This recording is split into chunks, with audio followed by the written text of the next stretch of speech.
razão da onda de protesto nos Estados Unidos, na Europa e no Brasil pelo fim do racismo, deflagrada a partir do assassinato de George Floyd pelo policial norte-americano Derek Chauvin, sem nenhum outro motivo a não ser a sua pele negra, nós do Lab Raça da FAUSP fomos convidados a tornar público nosso ponto de vista. O meu nome é Ana Baroni, eu sou coordenadora do Lab Raça, Laboratório de Estudos sobre Raça e Espaço Urbano da FAUSP. Essa sucessão de protestos em escala global, em decorrência do terrível episódio em Minneapolis, ela traz à tona um velho tema para quem estuda o racismo no Brasil, que é a sua comparação com a situação do racismo norte-americano. Uma das coisas que se comenta fortemente é que o movimento negro brasileiro não teria o mesmo vigor, a mesma força de combate, a mesma estrutura organizativa. Esses argumentos nada mais são do que a velha fórmula da culpabilização da vítima, pelos danos que ela própria vem sofrendo.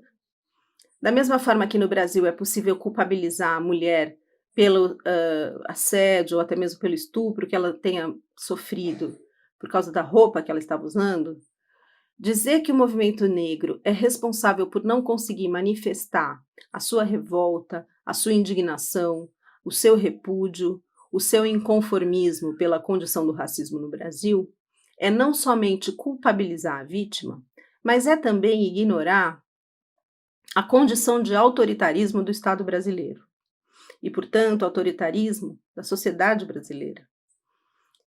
E também é ignorar os níveis de analfabetismo a que a população negra está submetida no Brasil.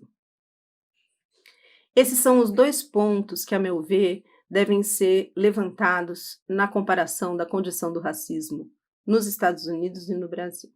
Por exemplo, nos Estados Unidos, é verdade que o movimento negro, mais do que mais organizado, ele é mais enraizado na sociedade norte-americana. Essas conquistas já chegaram a patamares do acesso do negro em todos os níveis, em todos os âmbitos da vida social. No Brasil, nós estamos longe desse tipo de representação, desse tipo de presença do negro nos diversos níveis da vida pública, da educação, da cultura, da vida econômica.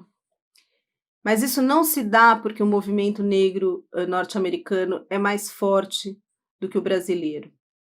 A sociedade norte-americana tem como valor central da sua vida republicana a democracia. A democracia é um valor fundante do processo republicano norte-americano. O mesmo não se dá no Brasil. No Brasil, a própria instauração da República se deu de forma autoritária. A República no Brasil foi proclamada por meio de um golpe. E a manutenção do Estado republicano, ela se dá por meio de sucessivos atentados à democracia. Veja, por exemplo, que ao longo do período republicano, apenas 5 presidentes foram, ao mesmo tempo, eleitos pelo voto direto e puderam finalizar o seu mandato.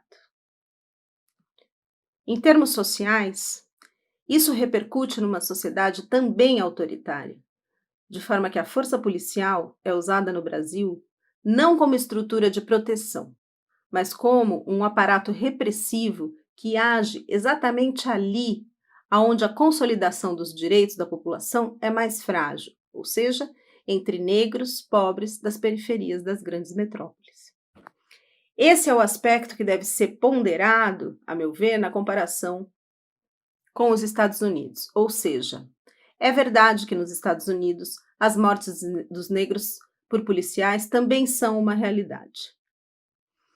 Acontece que no Brasil, o aparato repressivo policial, que faz calar a voz do negro na periferia por meio do atentado às suas vidas, é legitimado pela sociedade autoritária. E essa legitimação é ela mesma uma das expressões do racismo no Brasil. O negro nas periferias não tem a possibilidade de se defender, de se proteger contra a força repressiva do Estado policial.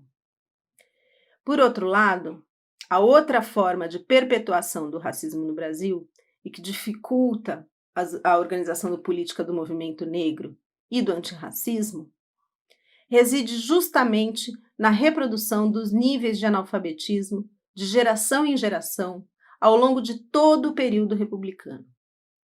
Então, se nos Estados Unidos houve um intenso combate dos níveis de analfabetismo da população, no Brasil, essa preocupação em reverter o quadro da educação do povo brasileiro nunca se consolidou.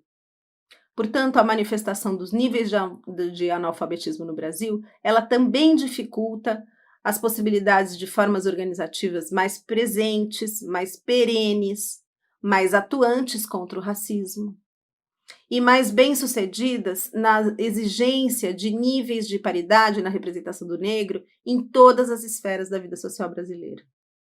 São esses aspectos que devem ser considerados numa comparação da situação do negro e do racismo no Brasil e nos Estados Unidos.